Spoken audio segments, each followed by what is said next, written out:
के आकंठ में डूबी हुई है। शिक्षा व्यवस्था का भट्ठा बैठा दिया इन्होंने। शिक्षा मंत्री अपने विवेक से काम नहीं करते हैं।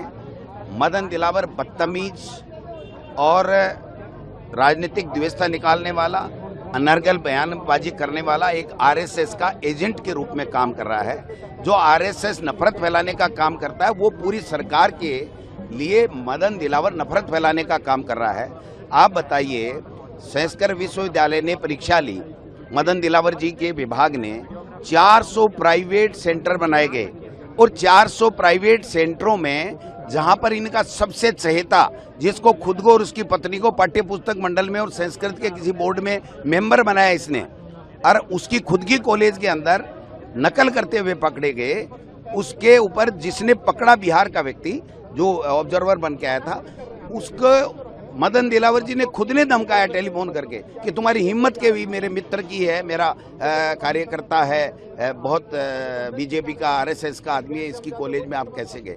और मुझे जो पता चला है कि उसको रफा दफा करने के लिए काम किया जाए। पैसे इकट्ठे किए गए, पास पीजीटीसीए की वो कोर्स सर्टिफिकेट देने की गारंटी ली गई। ये कौन देगा जवाब? हिंदुस्तान गाइड के नाम से रोजाना पैसे ले रहे हैं, ट्रांसफरों के नाम से रोजाना पैसे ले रहे हैं, परिवेदना के नाम से ट्रांसफर कर रहे हैं। परिवेदना ट्रांसफर होने के बाद में किसी ने अपनी परिवेदना दी तो वो परिवेदना का निस्तारण होना चाहिए। आए दिन कर रहे हैं आरएसएस के लोग सीएमओ में बैठ करके।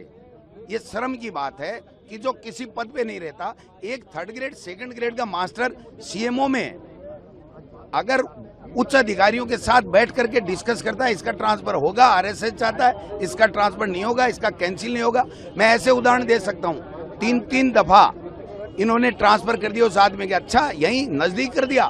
किसने कर दिया? बांसवाड़ा लगाऊंगा, जोधपुर लगाऊंगा, खाजूवाड़ा लगाऊंगा। अरे क्या है ये स्कूल? 3000 स्कूलें बंद पड़ी हैं, बच्चे बाहर रो रहे हैं। स्कूलों के अंदर टीचर जो है वो प्रताड़ित हैं और बच्चियों के साथ में यौन शोषण की शिकायतें आ रही हैं, अश्लील हरकतें आ रही हैं। उसको कौन रोकेगा? एक मदन दिलावर जी शिक्षा मंत्री, अगर एक महिला का प्राइवेट जो उसका मोबाइल फोन होता है उसको उनको देखने का उसको कैसे पावर मिला? और ये कहते हैं कि ये डीपी किसकी लगा रखी है। तो मदन दिलावर की डीपी कैसे लगाएगी? अपने बच्चों की लगाएगी, अपने पति की लगाएगी, अपने माँ बाप की लगाएगी, अपने परिवार की लगाएगी। कैसे लगा रखी है आप बताइए? ये इस तरीके की व्यवस्थाएं। आज 1.25 लाख से ज्यादा टीचर खाली पड़े हैं, उसकी कोई बात करने वाला नहीं। हमारे यहाँ एक पेपर लीक हो गया था, 30,000 की भर्ती थी, दोबारा पेपर कराया, 60,000 की भर्ती कराई और 3rd ग्रेड के टीचरों को नियुक्ति दी। इन्होंने कौन सी की? इनकी तो रोजाना परीक्षाएं लीक हो रही हैं। जब ये हम पे आरोप लगाते थे तो हमने कहा ठीक है, तुम जांच करा लो। आज बिहार के अंदर, इसमें झारखंड के अंदर जब कांग्रेस के गठबंधन की सरकार ने 12 साल की जांच की है, तो क्या राजस्थान की भजनलाल की सरकार और मोदी जी की केंद्र की सरकार इन पिछले अपने 12 साल के कार्यकालों की परीक्षाओं की जांच हाईकोर्ट के जज से नहीं करा सकती है क्या? आप बताइए, करानी चाहिए कि नहीं करानी चाहिए? आरोप लगाना बहुत आसान है।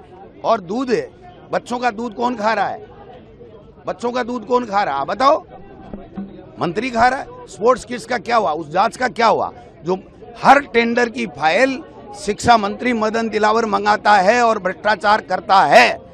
मैं खुले रूप से कह रहा हूं। इसके बावजूद भी कोई बात नहीं है, कोई जांच नहीं है। आप बताइए, 400 सेंटर देकर के संस्कृत में पीजीटीसीए के कोर्स में जो पैसे लिए गए, क्या सरकार उसकी जांच कराएगी क्या?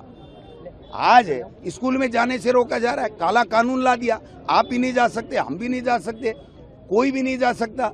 आप बताइए, ये कौन सा कानून है? ये पूरे देश के अंदर एक क्रांति आ गई है। और ये जेन जी में आक्रोश इसी बात का तो है कि उनकी बात नहीं सुनी जा रही है, स्कूलों को ठीक नहीं किया जा रहा है। तो ये सारी चीजें हैं।